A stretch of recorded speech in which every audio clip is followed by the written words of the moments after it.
A ver, ¿nos hemos ido detenidos a pensar en cómo funciona el mundo? Y no hablo de física o de biología, sino de ese sistema tan complejo de decisiones que le da forma a nuestras vidas. Bueno, eso en esencia es la economía. Y no se trata solo de números y gráficos complicados para nada. Es más bien una guía, casi un manual de usuario para entender nuestro mundo. Vamos a empezar con una pregunta que seguro nos hemos hecho todos alguna vez. ¿Por qué? ¿Por qué no podemos tener absolutamente todo lo que queremos? La respuesta, como van a ver, está en el corazón mismo de la economía. Y aquí está la clave de todo. Es un concepto simple, pero súper poderoso. La escasez. Esta tensión, este desequilibrio fundamental entre todo lo que anhelamos y lo que de verdad tenemos disponible, ese es el problema central que la economía intenta comprender y sobre todo gestionar. Es que esta escasez nos obliga, como individuos, como familias y hasta como países enteros, a hacer algo que hacemos todos los días, a todas horas, tomar decisiones. Y eso nos lleva de cabeza al problema económico fundamental. Dicho de una forma más sencilla, como no podemos tenerlo todo, pues tenemos que elegir. Tenemos que decidir qué necesidades vamos a satisfacer y cuáles vamos a tener que dejar de lado por ahora. Todas las sociedades, sin importar su sistema político o cultural, se enfrentan a este mismo dilema.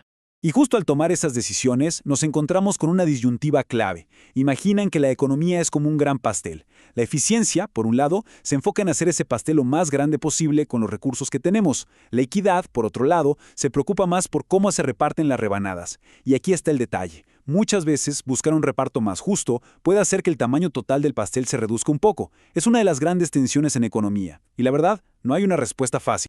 Ahora, lo más interesante de todo esto es que la economía nos da como una caja de herramientas para analizar estas decisiones, no solo a nivel de países, sino en nuestra vida diaria. Vamos a ver un poco cómo es esto de pensar como un economista.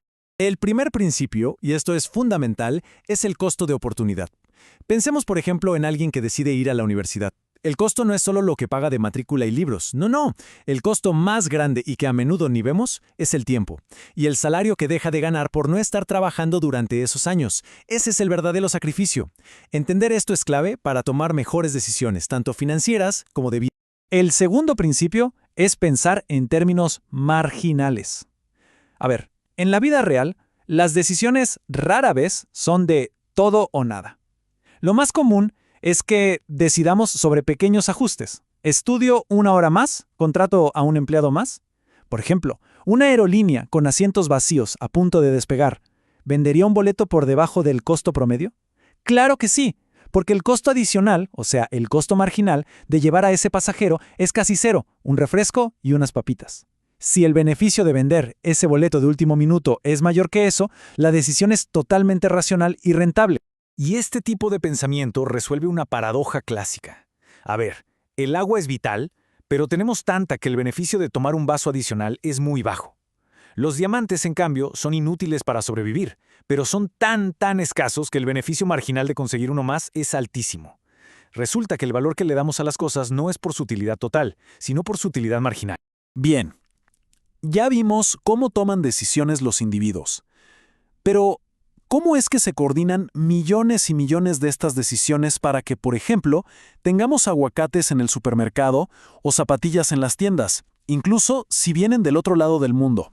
Aquí es donde entra en escena el legendario Adam Smith y su revolucionaria idea de la mano invisible. Lo que él sugiere es algo paradójico. Cuando las personas y las empresas actúan buscando su propio beneficio en un mercado, terminan siendo guiadas como por una mano invisible a promover el bienestar de todos casi sin darse cuenta. Este diagrama lo ilustra de maravilla. Fíjense, las familias ofrecen su trabajo y su capital a las empresas. Las empresas usan esos factores para producir bienes y servicios que luego les venden a las familias. Y el dinero fluye en la dirección opuesta.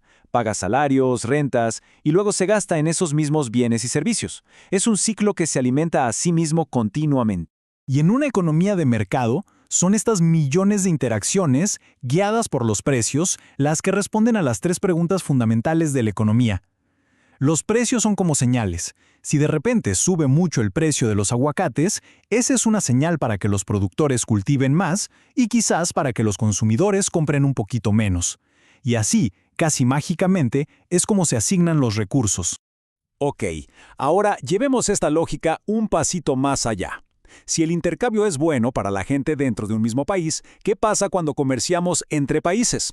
Aquí el concepto clave no es la ventaja absoluta, o sea, ser el mejor en todo, sino la ventaja comparativa. ¿Qué significa eso? Se trata de especializarse en aquello que podemos producir con el menor costo de oportunidad.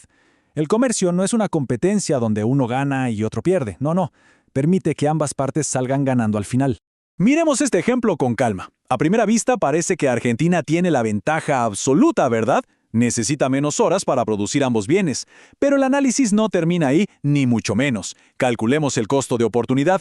Para que Argentina produzca 1 litro de leche, invierte 2 horas. En ese tiempo, podría haber producido 2 kilos de arroz. O sea que el costo de oportunidad de 1 litro de leche es de 2 kilos de arroz. Ahora miremos a China. Para producir 1 litro de leche necesita 6 horas y en ese tiempo podría haber producido 3 kilos de arroz. Su costo es mayor. Por lo tanto, Argentina tiene la ventaja comparativa en leche y por eliminación, China la tiene en el arroz. Esta curva que ven es la frontera de posibilidades de producción. Básicamente nos muestra lo máximo que un país puede producir con sus propios recursos.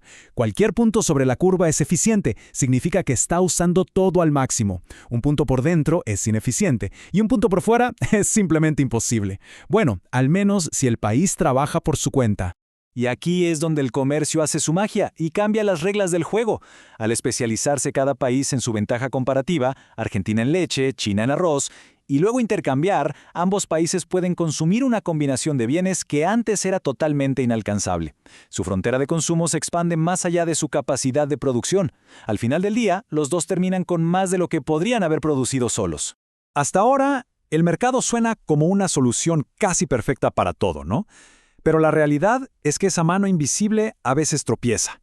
No siempre nos lleva a los resultados más eficientes o más justos para toda la sociedad. Y es justo por eso que los gobiernos a veces intervienen en la economía. Fundamentalmente por 2 razones. Para corregir las fallas de mercado y mejorar la eficiencia, o sea, agrandar el pastel, y para redistribuir el bienestar económico buscando una mayor equidad, es decir, cambiar cómo se reparten las rebanadas. Una falla de mercado es exactamente eso. Una situación en la que la búsqueda del interés propio de cada uno, que antes vimos que podía ser algo bueno con la mano invisible, al final conduce a resultados que son malos para la sociedad en su conjunto. El ejemplo clásico de esto es una externalidad. Piensen en una fábrica que contamina un río.